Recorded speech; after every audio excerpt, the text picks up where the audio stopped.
The history of McLaren is one of playfulness to arrogance to heritage, with an ever-expanding and constantly growing presence around motorsport. But it wasn't always like that. People tend to idolize him for what he accomplished, but not many people look at him as the architect of his own demise. Today, we're talking about Ron Dennis. The origins of the McLaren F1 team date back to 1966, where a busy bunch of mechanics were working on cars for racing both in the Can-Am series and their first F1 season. The second oldest team in the sport made their debut at the 1966 Monaco Grand Prix, and by 1968, they were adorning the cheerful, classic and now iconic Papaya Orange. The scrappy, underfunded underdog team would take their first win driven by founder Bruce at that year's Belgian Grand Prix, and from then on, they carried the momentum. After Bruce McLaren's death in 1970, partner Teddy Mayer would take the reins of the team, managing it more as a business but with the original spirit in mind. After winning the Constructors' Championship in 1974 with Fittipaldi, Hulme and Halewood, results started dropping across the end of the decade. Sponsors were pulling out and a project needed to be done to save the team, who finished the 1979 season 7th. Ron Dennis was born and raised in Woking, England, home of the MDC. Just as he turned 18, he started working for the Cooper team as a mechanic and went on to work for Zak Brown in the coming years. After Brabham's retirement in 1971, he and his colleague Neil Trundle went on to start their own team, Rondell Racing, to compete in the Formula 2 Championship. The thought of two mechanics starting their own team was completely unheard of at the time, and while later it became the norm, they were looked at like those who made the impossible possible. They would go on to win a few races, the first one at the hands of already two-time world champion Graham Hill. But despite having some decently successful seasons, running costs became too high. Added to the fact that main sponsor Motul was hit hard by the oil crisis, they had to sell the team come 1974.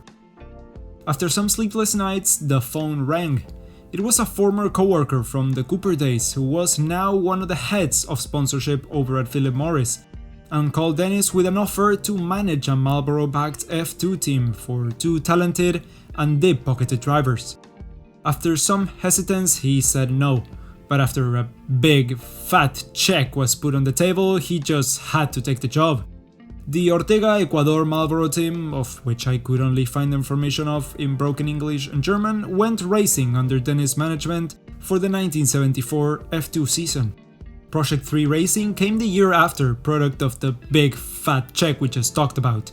Here, his cars once again became race winners, and for 1976 he formed Project 4 Racing, a moderately successful F2 team that gave seats to up-and-coming drivers that would later go on to become icons of the sport, like F1 winners Jochen Mass, Gilles Villeneuve, Clay Regazzoni, 1982 champion Keke Rosberg, and holder of the record of most race starts without a win, Andrea De Cesaris.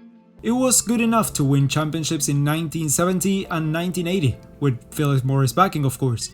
He then went into the world of sports car racing, and as his business ventures became more lucrative and successful, he was looking into coming back into the world of Formula 1. And somehow carrying the Project 4 name. You see where this is going, don't you?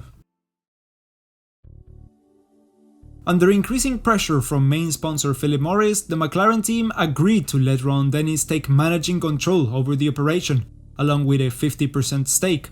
For 1980, they rebranded as McLaren International and brought in Dennis' back John Barnard as chief designer. The Project 4 name was carried on to the chassis name and the MP4-1 was born.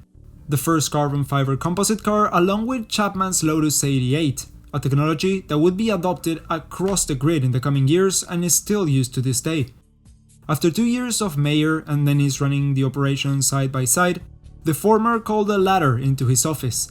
Teddy was worried that the moves being made were too risky, like the commission of the Porsche engine coming into 1983.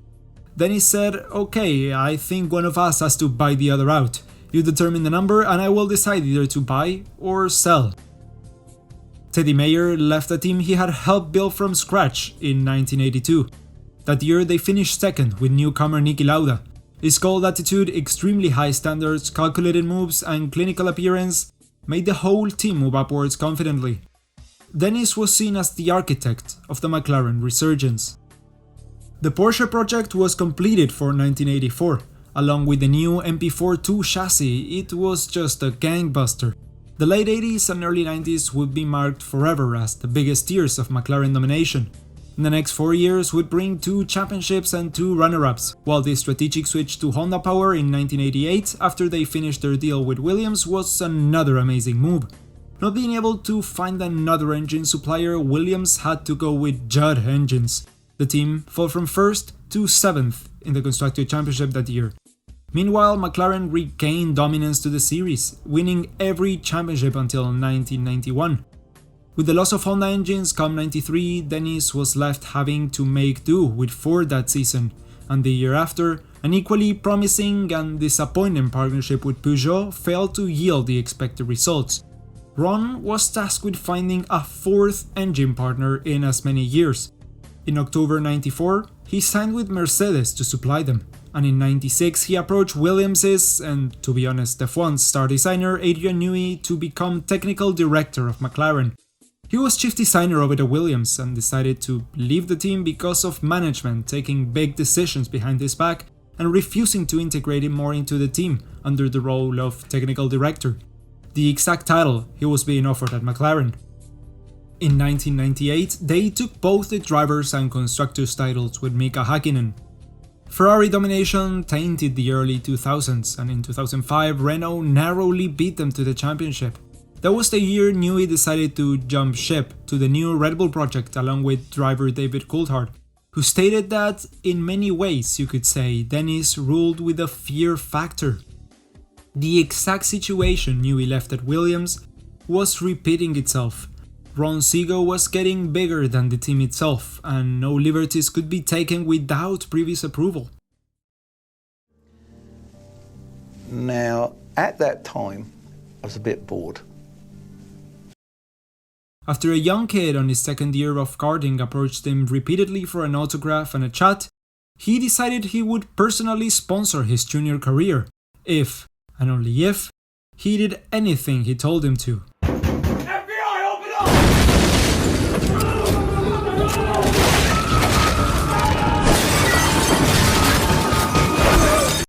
No, but seriously, and so he did.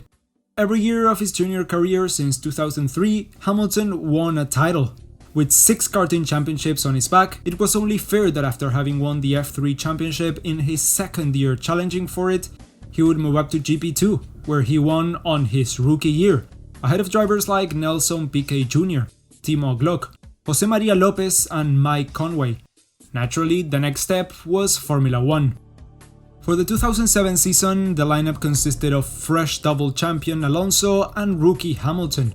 Needless to say, it didn't go well at all. Not only was it a disaster because of the extremely close championship dispute between the drivers, but because of the whole Spygate scandal, where after McLaren got some under-the-table information about the F2007 due to a frustrated Ferrari employee, the team was fined $100 million, which is to this day one of the biggest fines ever handed out in the history of sport, plus a disqualification from the 2007 season and a preliminary disqualification from the 2008 one until they could prove that no part of that year's car resembled or made use of the Ferrari intel they had. The following year they would reach the sky when they finally won the title with Hamilton, although the Constructors' Championship was taken by Ferrari. After this though, the cracks started to show. Year after year, they were close but not close enough with champs Lewis and Jensen behind the wheel. Every year they would fail, the buck stopped with Demise, who would shake off the guilt off to another part of the team. The project to turn Hamilton into a double champion was failing, but every year they would stick to their approach. In 2013, Hamilton decided to leave for Mercedes, and from then, it got really ugly. 2 young drivers would see their careers tarnished by the latter years of Demise's dictatorship, Sergio Perez and Kevin Magnussen, 2 fairly unexperienced drivers that got into the historic team at its worst point, and due to their naturally poor performances, people started pointing the finger at them, while it was a much more ingrained issue. I have already gone deep on this matter on the McLaren Honda video up there on the right corner, but let me summarize it for you. In 2009, after Braun won the title with Button, Mercedes announced their intentions of outright buying the team and re-entering F1 for the first time since 1955. This wasn't good news for McLaren because the partnership the two endured for over a decade at that point would no longer be the sole focus of the Germans, and Demise expressed his discontent as he always did. "No team can win in F1 as a customer team," he said. And in May 17, 2013, Honda announced that they would be partnering the team from 2015 on. At post-season testing after the 2014 season, McLaren brought a modified version of the MP429 for testing with the Honda power unit, and the cars had issues throughout the whole test, scrapping to complete a total of 6 untimed laps over the 2 days at Yas Marina. 2015 was an absolute disaster of reliability issues and lack of pace. They would be mended somewhat for 2016, but the following year they only finished ahead of Sauber. At around this time, the Fredo-Gate controversy started, with an anonymous source coming out and saying that the team members had been rewarded with Fredo chocolate bars worth 25 cents for delivering car upgrades on time, describing the atmosphere at the team as toxic and talking about the Untouchables, a group of upper management that no one could talk bad about. Results had been dropping across the middle of the decade, sponsors were pulling out, and a project needed to be done to save the team, who finished the 2017 season 9th. It was clear that the gambling and strict policies that were the norm and made the team stand out in the 80s and even the late 2000s were just getting out of date, old-fashioned, useless. His condescension and patronizing attitude had made a lot of enemies along the way, and in November 2016, Demise lost a court case against the other shareholders that saw him suspended from his position as chairman. His contract with McLaren expired in January 2017, and in June 2017 it was announced that he had agreed to sell his remaining shares in both McLaren Technology and McLaren Automotive. It is undeniable to say Zak Brown is a racer. Having competed in these many series, he no doubt gets the whole racing aspect of McLaren racing. He was appointed CEO in January 2017, and this is not official, but if you ask me, I would say it was his call to make the car papaya again, as a nod back to their roots. Ever since the restructuring process started, it was made bulletproof and structured by learning from every single mistake, to establish the team in a unique position and most importantly to regain not only the trust of the fans and the community as a whole, but to establish themselves as the fun, competitive, cheerful, scrappy underdog that we would all like to see back on top.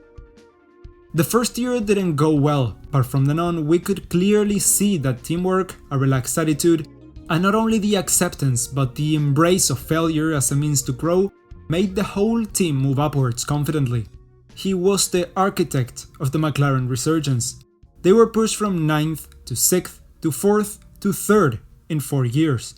It is also clear to see that he is executing on Bruce's vision of having fun racing but leaving a mark, with a return to IndyCar full-time from 2020 on, interest in Formula E and the hypercar division of WEC, and a recently confirmed entry to the Extreme E Championship for 2022, while reassuring the commitment to F1 and displaying their heritage with pride as seen on this year's special Monaco livery. The team is back on track, revived, out of the coma it was for almost 40 years, betting on young drivers and pushing many motorsport careers forward. Hell, we even got to see Magnussen hopping into a McLaren for the first time since 2014. Sure, it wasn't in F1, but still it counts. I'm sure Bruce would be proud of what the team has become. Alright, so this is really going to be it for today's video. Yes, this is a re-upload, but it's not the exact same. If you like what you saw, please consider subscribing, it really helps me out. Also, don't forget to like the video, special thanks to the History of Sport for being a top tier patron and to Alex Reches. See you guys next time.